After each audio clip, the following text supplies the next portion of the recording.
Rumah semakin mahal, mimpi punya rumah semakin jauh. Mengapa generasi muda sulit memiliki rumah di Indonesia? Pernahkah kalian berpikir, mengapa memiliki rumah sekarang terasa jauh lebih sulit dibandingkan beberapa tahun lalu? Harga rumah terus naik setiap tahun, sementara pendapatan masyarakat tidak selalu meningkat dengan kecepatan yang sama.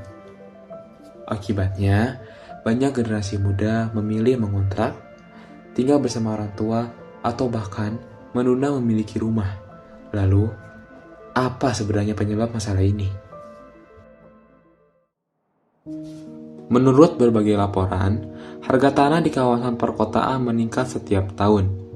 Di sisi lain, pertumbuhan penduduk dan urbanisasi menyebabkan kebutuhan rumah semakin tinggi.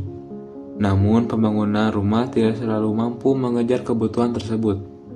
Akibatnya muncul berbagai persoalan, seperti harga rumah semakin mahal, backlog atau kekurangan jumlah rumah, kawasan permukiman menjadi semakin padat, dan muncul permukiman yang tidak layak huni.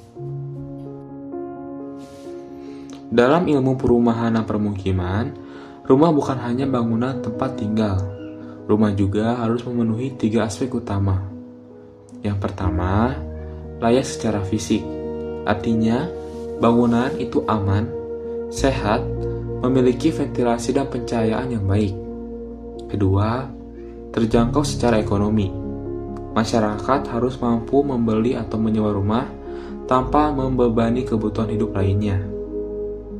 Yang ketiga, memiliki akses terhadap fasilitas seperti jalan, air bersih, listrik, sekolah, rumah sakit, dan transportasi. Jika salah satu aspek tersebut tidak terpenuhi, maka kualitas permukiman akan menurun. Jika kita membandingkan dua kawasan ini, terlihat perbedaan yang cukup jelas. Perumahan formal umumnya memiliki jalan yang baik, drainase, ruang terbuka hijau, dan fasilitas umum. Sedangkan pada kawasan permukiman padat, sering ditemukan akses jalan yang sempit, minim ruang terbuka, hingga keterbatasan infrastruktur. Hal ini menunjukkan bahwa penyediaan rumah tidak hanya tentang jumlah bangunan, tetapi juga kualitas lingkungan tempat tinggal. Beberapa solusi yang dapat dilakukan antara lain, yang pertama yaitu memperbanyak pembangunan rumah subsidi bagi masyarakat yang berpenghasilan rendah. Yang kedua, mengembangkan hunian vertikal seperti rumah susun di kota-kota besar. Yang ketiga yaitu meningkatkan kualitas infrastruktur permukiman agar lingkungan menjadi lebih sehat dan nyaman. Dan yang terakhir yaitu memperluas akses transportasi umum sehingga masyarakat dapat tinggal di kawasan yang lebih terjangkau tanpa kehilangan akses menuju tempat kerja. Rumah bukan sekedar tempat berteduh. Rumah merupakan kebutuhan dasar setiap manusia yang menentukan kualitas hidup masyarakat.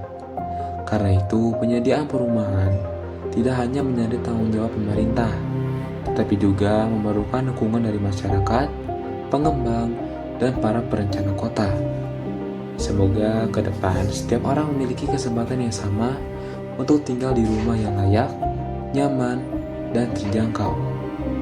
Terima kasih.